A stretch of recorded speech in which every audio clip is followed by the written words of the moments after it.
Hello, hello, hello, everyone, and welcome. My name is Sabelle. I will be your facilitator for today's virtual college fair. We are at the Orange County Department of Education Virtual College Fair, brought to you by Orange County Department of Education and California Out-of-State and International College Fairs. What a mouthful, but it is amazing that we're all here, right? So I'm super excited to get started, but before we do, I do have a few housekeeping items, as you can see on the screen. Now, remember, this is a webinar style format virtual college fair panel. So what that means is that you as a participant or attendee are muted and your video is turned off. The panelists cannot see or hear you. So you're probably wondering, well, Sabelle, I have a ton of questions. Where do I put those questions? That in and of itself is a great question. You will use the Q&A button to type in your questions to the presenters at any time. So if you look at your Zoom toolbar towards the middle, you will see a Q&A button, okay? Not the chat function. The chat function is for our panelists to put any kind of information they want you to check out. But the Q&A is where you will put in your questions to the presenters at any time.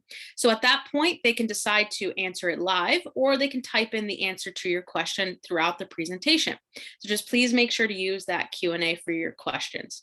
Also, sign up for more sessions. There are many other college presentations that are offered. There's also a virtual college fair with different presenters from different universities after this. So check the schedule on the website and go ahead and sign up for that. And also remember, a recording will be available of all of this, which means that all sessions are being recorded and will be available at strivescan.com/COSI. So if you missed out, or maybe a friend missed out on some of these sessions, or maybe mom or grandma or grandpa wants to check out these schools too, well, you know what? They absolutely can, because these recordings will be available. Now, without further ado, I would love to introduce our two speakers. We do have Jennifer and Nick here. So I'll have Nick go ahead and pull up the intro slides here. And I'll tell you a little bit more about them in just a second. And then at that point, it is totally up to them. Now, we're definitely going to learn about what's new in college admissions, and one of the presenters is Jennifer Griffith from Creative College Planning. Now, Jennifer earned her bachelor's degree from Life Bible College and her master's degree in education from Hope International University. She has been a youth pastor, a guidance counselor, and an instructor at Long Beach City College. She has also taught college success courses as part of the Educational Opportunity Program at Cal State Long Beach. Jennifer started Creative College Planning, a college admissions consulting business 18 years ago, and has helped hundreds of students gain admission into colleges across the United States and abroad. Another presenter we have here today is Nick Standlea from Prep Gurus. Test Prep Gurus teaches students how to raise their ACT and SAT scores so they can reach their goals for college and beyond. Nick founded Test Prep Gurus after earning a perfect score on the SAT. Go, Nick. Over the last 15 years, Test Prep Gurus has helped thousands of students across the country improve their scores by hundreds of points without sacrificing their sanity. Nick is a published author, a member of the National Association of College Admission Counseling, and the co-chair of the Orange County College Fair. So without further ado, I would love to have Jennifer and Nick take the mic and tell us a little bit about what's new in college admissions. All right. Thank you so much. Let's see. A couple of things we're going to cover today, just so we make sure everybody's in the right session.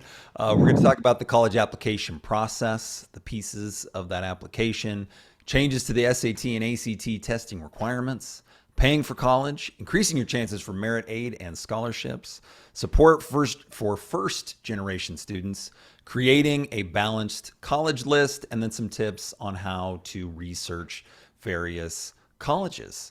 And so without further ado, I'm going to hand it over to Jen, since she is the private college counselor on here, to talk about the college application process. Well, good afternoon. I'm so excited to share with you what's new in college admissions for the 2023 application cycle. I know many students feel like it's the wild, wild west of college admissions, so I hope you leave this session feeling more confident and prepared to tackle it.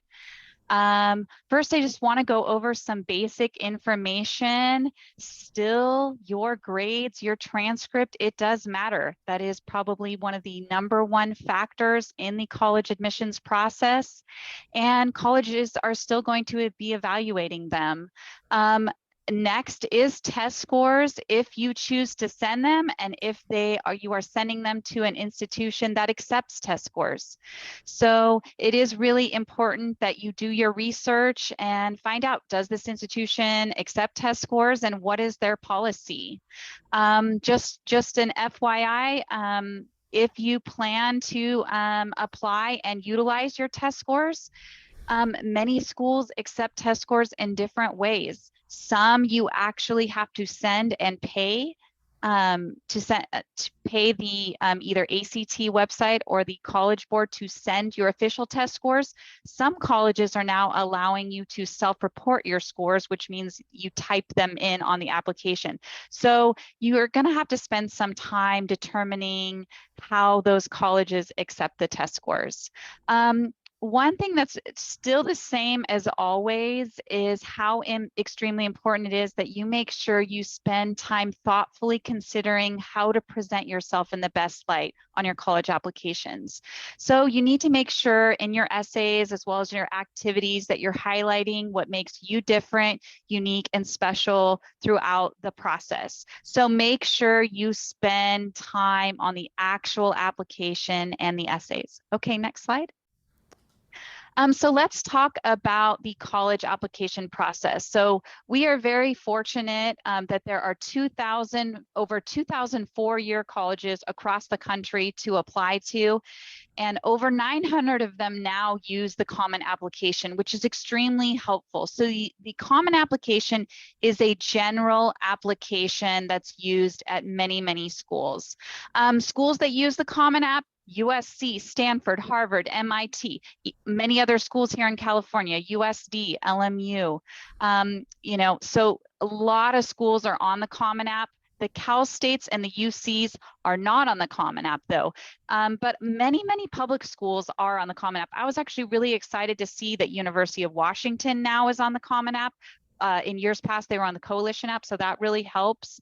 But there's different types of applications. So many students are like, I can't find this college on the Common App. Well, then they may have a separate application that you have to fill out. So the typical timeline for college applications, many college applications opened in August. The Common App opened in August. There are different deadlines. I think the first set of deadlines that I saw was October 15th. There's November 1st, November 15th. If you're applying in these early application deadlines, you typically hear back by Christmas with an acceptance, a denial, or a deferral. Deferral means we want to see if somebody better asks us to the dance. We want to look at you in January and see what you look like against our January regular applicants. And they also want to take a look at your first semester grades. After you've applied, typically you hear back from all of the colleges you've applied to by late March, and then by May 1st, you have to commit to one of those colleges. But don't wait till May 1st, because then you won't get the best dorm situation. And I think it's really important to commit a little bit earlier than that, because I've had many students who wait till the last minute, and then the process can be more difficult waiting till the last minute. So let's go over one of the major changes in college admissions is both the UC, the University of California, and the California State University system, they are now test blind. Test blind means that they will not accept or consider test scores as part of the admissions process. And that has been a permanent decision that has been made. Another major change just this year for the class of 2023 is that the filing period for the UC application is now October 1st through November 30th. So you get 2 full months to do it. It is open and you can submit now. And that is the same timeline as the Cal State University apps. They're open and you can work on them. Another thing that I wanted to talk to you about that can be really confusing for students is there's actually 5 different admissions plans for students. So the first is early decision. So early decision is where you choose one school that you know for sure you want to go to, and you apply early decision. So you make a binding commitment that if you are admitted, you will go. And if you do not go there, then you cannot go to another four-year college or university for a year. You're in a binding contract. Now, in my experience, I have seen students get out of that if they cannot afford the tuition or the financial aid offer, but it is pretty challenging. So don't apply early decision to a college that you don't 100% want to go to. And it definitely can increase your chances of admission. So that's early decision. The next is early action. I really like early action because you can apply to as many schools as you want, and you're not in a binding contract. So if you hear you're admitted, you still have until May 1st to tell them that you want to go there. The next type of application plan is called restricted early action. This is where you can apply early, but you can only apply early to one school. For instance, Stanford has this, some of the Ivies have it, but it is a plan, and I like it less than early action because then you're giving up all those opportunities to apply early at other schools. Now you are still able to submit your application earlier, but at other schools, but you're not technically allowed to be considered in the early application cycle.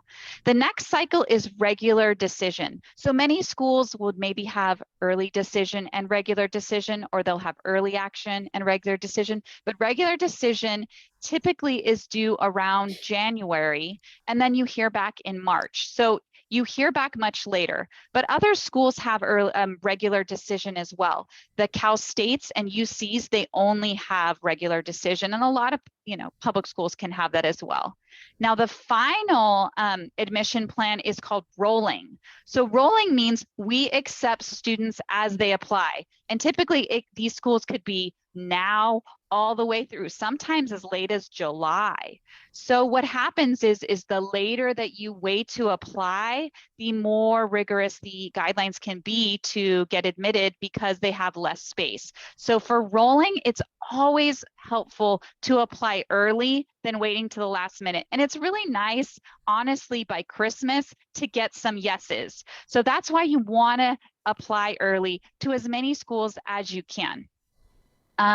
There is a tip I want to give you is after you apply and you've submitted your application, each college or university will send you a username and password to a portal.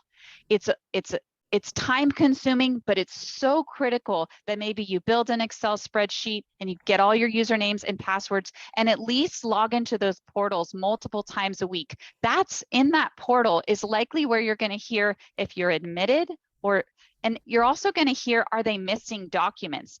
Did they get your transcript? Did they get your letter of rec? Did they get your test scores if they're required? So that's really important that you're constantly logging into those portals and making sure your application is complete. Even if it says your application is complete, still continue to log in, because once you've finished your first semester, many private schools are going to want to have what's called a mid-year report, which is the same as your first semester grades. And that's something that your counselor will file for you, but you still have to make sure that it gets done in a timely manner. So don't neglect your portals. Many students can get denied by just lack of documents arriving on time.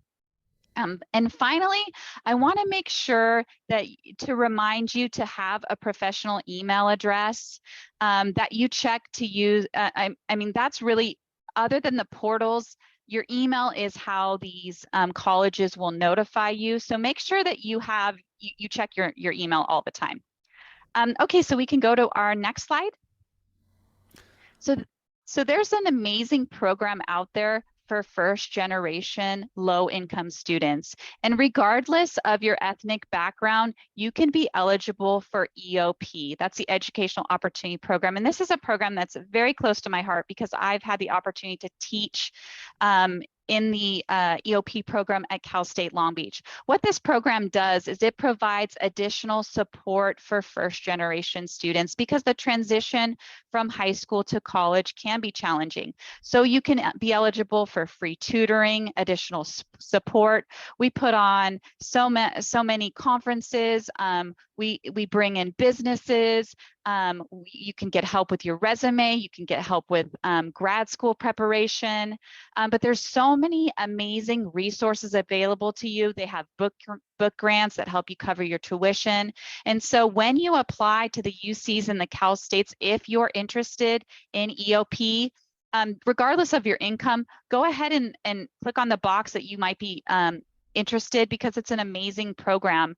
The community college does have a sister program. It's called the Educational Opportunity Program and Services, but it's just a really great way to get additional support your freshman year of college, and it can stay with you all 4 years, but also to just join a community of students like yourself.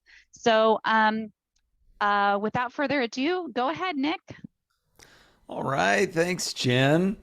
It's time for everyone's favorite topic, college entrance exams, otherwise known as the ACT and SAT.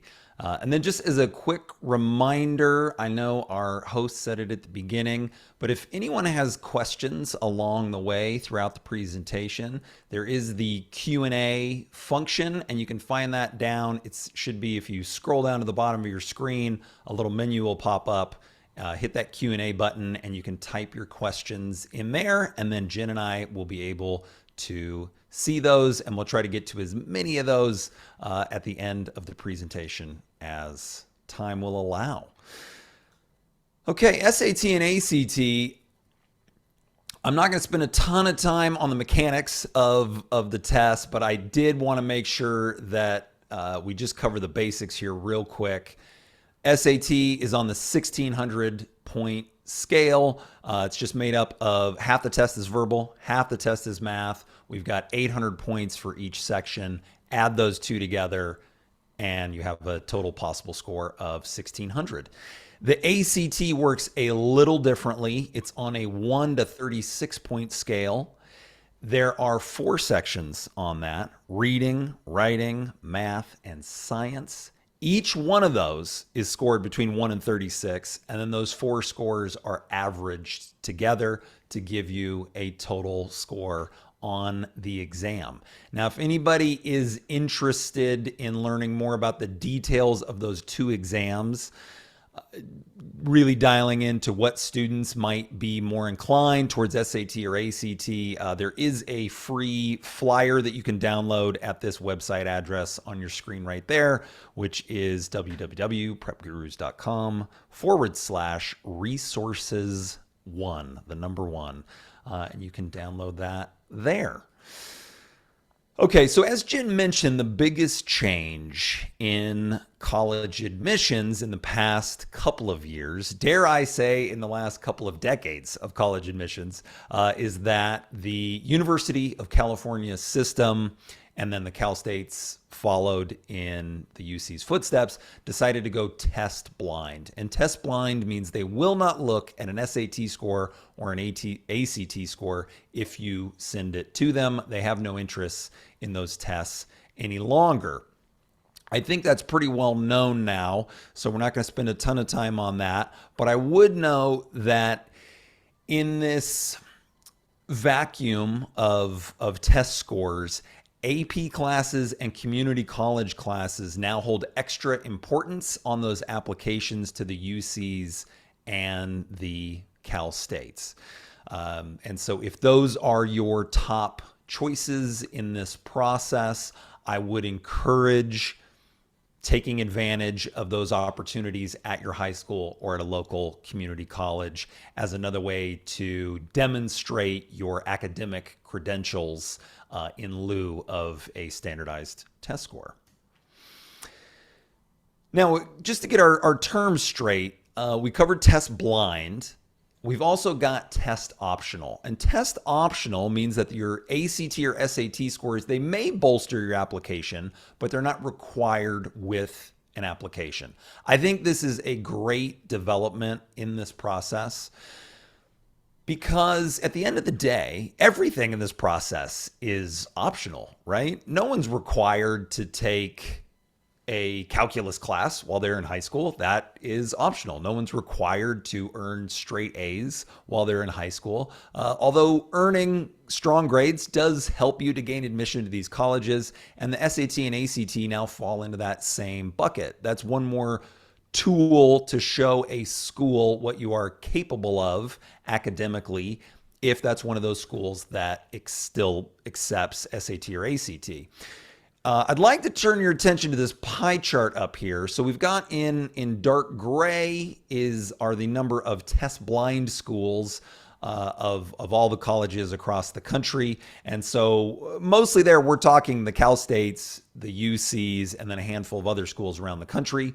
Then we have a small sliver in red, which are schools that still require the SAT or ACT. That would include MIT, Georgia Tech, pretty much all the schools in Georgia, and all state schools in Florida.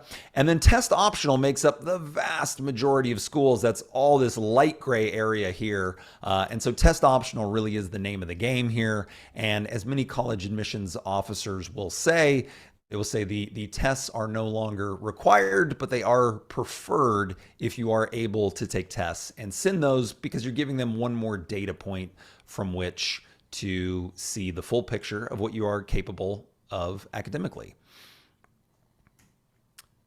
Oh, and if you want to look up the specific testing policies at different colleges, fairtest.org does have a list of those on their website. And so that is a resource for you to look into to see specific testing policies at various colleges. Now, do scores help? This is a question that we get a lot today. Do they even matter anymore? We don't have data from every single college out there because many colleges don't make that data public. But some schools do, and this is a pretty interesting smorgasbord of schools here. On your screen, we've got Amherst, Boston University, Colgate, Notre Dame, USC, Vanderbilt, and Wellesley. And what you're looking at this is from the 2021 admissions cycle. And the bars in gray, those are the admission rates for students who applied to those schools without a standardized test score. And then in red, all these red bars, those are the admission rates for students who applied with an SAT or an ACT score. And you're going to notice that it varies a bit from school to school. Across the board, you've probably noticed, all of the red bars are higher, but it's some schools that makes a bigger difference than others, where at Boston, they're admitting 14% of students without a score, and then 25% of students who submitted scores were admitted. At Notre Dame, it nearly doubles, going from 10% to 19%. At Colgate, it more than doubled, going from 12% to 25%. And then at some of the schools, Vanderbilt, the jump was more negligible, where it only went from 6% up to 7% if you had scores. So there is variation from college to college today, although the general trend amongst selective colleges that make this information public does seem to be that the admission percentages are higher for students when they do submit a score, especially one that is academically competitive at that particular college. So to sum up the general advice that we're giving to students, and obviously this would be custom tailored to each individual student and the particular colleges on their list. But we tried to come up with a couple of universal rules for students just for general guidance on a session like this, where we're speaking to hundreds of families at once. If you're only going to apply to the UCs and the Cal States, or you're in a state where you're only going to apply to a handful of colleges that don't accept tests, you do not need to take an SAT or an ACT. You can push that aside and not worry about it. If you're going to apply to selective colleges, a number of which Jen mentioned earlier, that are in California or throughout the rest of the country, then it probably would make sense to still proceed with testing. And one thing from that last slide that I did not mention was that in the 2020 cycle, it made a little bit of difference for students who sent in scores. In the 2021 cycle, it seems to have made a bigger difference. We will learn quite a bit in this 2022 cycle if those rates continue to increase with each subsequent year as we get further and further away from COVID and those lockdowns that prevented many students from testing. And along those lines, for those students that want to keep their options open, we do encourage students to, we want to be careful about making a big decision too early, like sophomore year, sitting down and saying, I'm not dealing with the SAT or ACT, because this process tends to be very fluid, and the schools that you're excited about one day might be different schools that you're excited about come a year from that or 2 years from that. As Jen will tell you, oftentimes as students are receiving acceptance letters, the process changes again. And that school that didn't seem as exciting at the beginning, suddenly they're offering a great financial aid package. And you went out to visit that school and found out that it was a great fit for you. And so suddenly that's your top choice school and the one you're going to attend. So we always encourage students to keep their options open throughout this process. Continuing to take your SAT or ACT just so you have that option is one way of keeping those options open. I do need to push through some of this quickly because we are tight on time in this presentation. If anyone does, so in 10th grade, we would encourage everybody to take the PSAT at your high school, then take a mock ACT.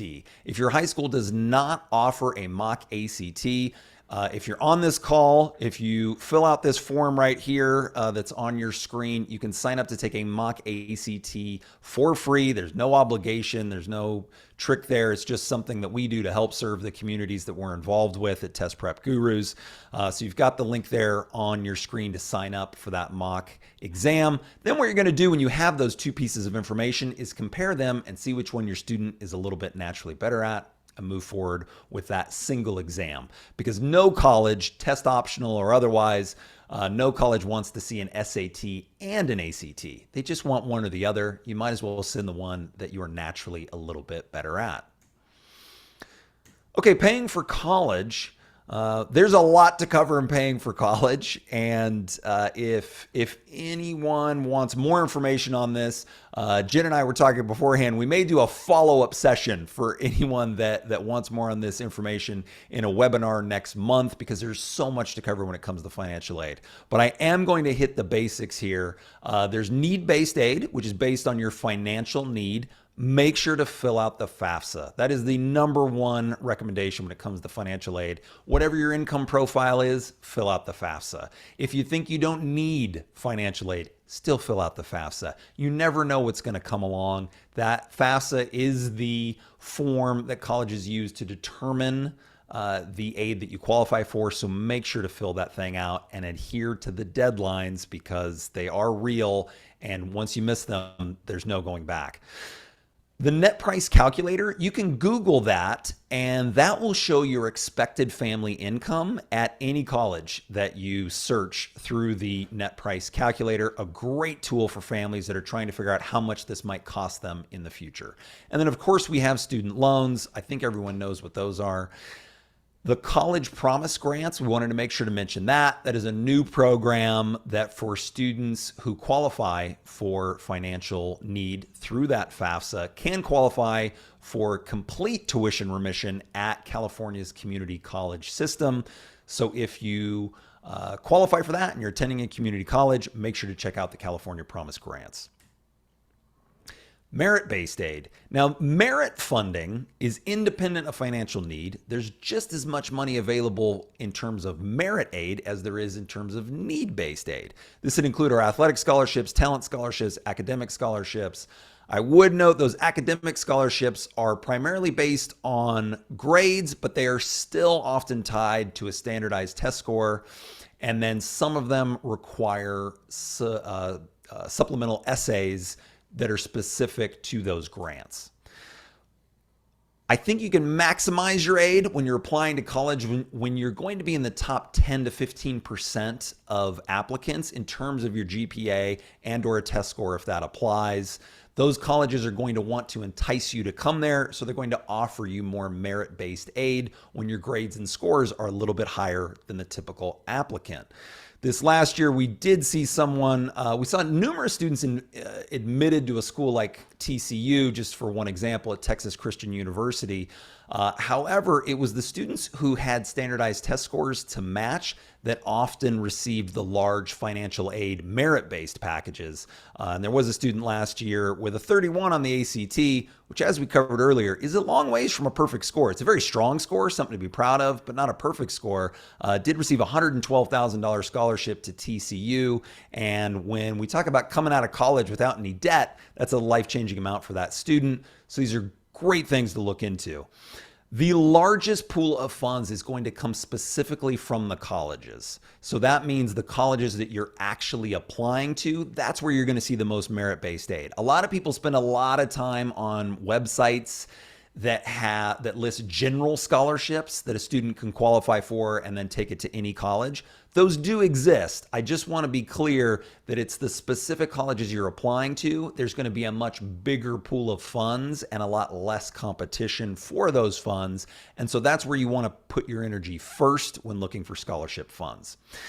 And then local scholarships, I really like those. Your local Rotary can be a great tip, a great trick where they're offering funds for college. And again, you have a very small pool of other students who are competing for those. And so certainly look into those really local ones. And then if you do want to get onto those websites, you can see those at the bottom of your screen, places to do further research on scholarships there.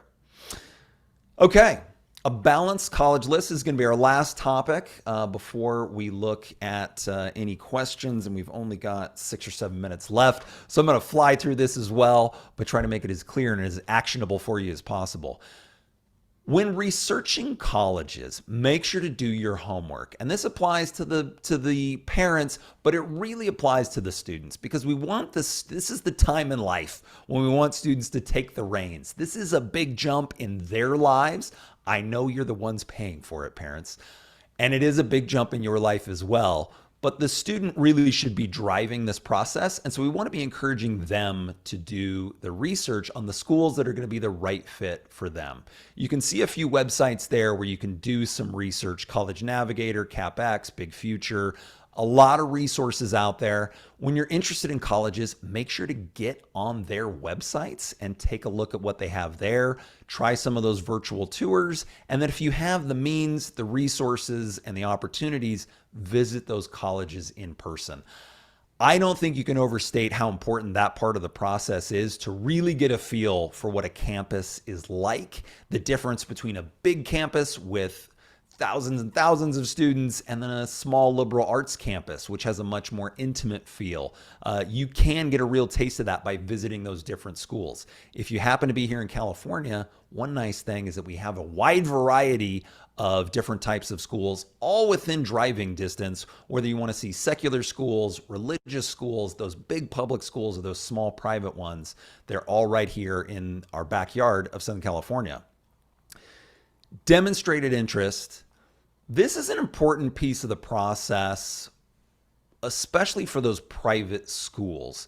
They want to see that you are very much interested in their school and serious about going there. Some ways to demonstrate your interest in those schools: go on an official tour, because if you just go to a campus and walk around, no one knows that it happened, right? So you want to be on the official tour, so that's recorded that you went there. Colleges do track that. You want to request information from the school, whether you're at a college fair or in person at the school, or they visit your high school campus. And then it's a good idea to follow them through social media. When they send you emails, open the emails, click the links, and don't just click them just to click them. Actually take a look at what they sent you. You're going to learn more about the school. And on the back end, the colleges are tracking all of that to see how interested you are in their school. They have found over the years that students who spend a lot of time with their emails and on their website tend to go to their colleges. So they do track all that now. Yeah, and there's a lot of talk these days about getting into the top colleges. And this just looks at, without going too deep into this because we only have a few minutes left, a number of very selective colleges and the number of applications they received from 2020 to 2021. Again, you can see that the red bars are all higher on this graph, which means that applications actually went up through those COVID years. We can already tell that applications are going to be up again at these selective schools in 2022. And as that happens, the rates of admission at those top 100, top 50 schools, they just keep getting smaller and smaller and smaller. I don't know that this is healthy for our students. It's fine to put a couple of those colleges on your list, but I want you to be wary of only applying to the sweatshirt schools, right? The school that you want to put a sweatshirt on with the brand name on it. I want everyone to keep an open mind and expand your definition of what a great college looks like, because even if you haven't heard of a particular college, we just had a student who was tunnel vision for Duke, but had a great college counselor who said, "Hey, have you looked at Lewis and Clark?" The kid and his parents said, I've never heard of Lewis and Clark. I'm not really that interested. But that college counselor kept pushing it. It turned out to be the perfect fit for that student. He went and visited, realized that was the right place for him. And this is a story that happens again and again. So expand that definition beyond the 20 schools that everybody throws around as the top colleges in the country, because I guarantee amongst the 2,000, more than 2,000 four-year colleges that are out there, there is a great college out there for you, no matter what your profile is, what your grades are, what your goals and aspirations for the future are. And so we want to keep an open mind. And then my last thought here as we wind it down, and this ties into what I was just talking about. When you make a list of colleges to apply to, we want to have 3 buckets of schools. The reach schools, and that's where we might throw in a few of those brand name schools, right? And we know that they're hyper competitive.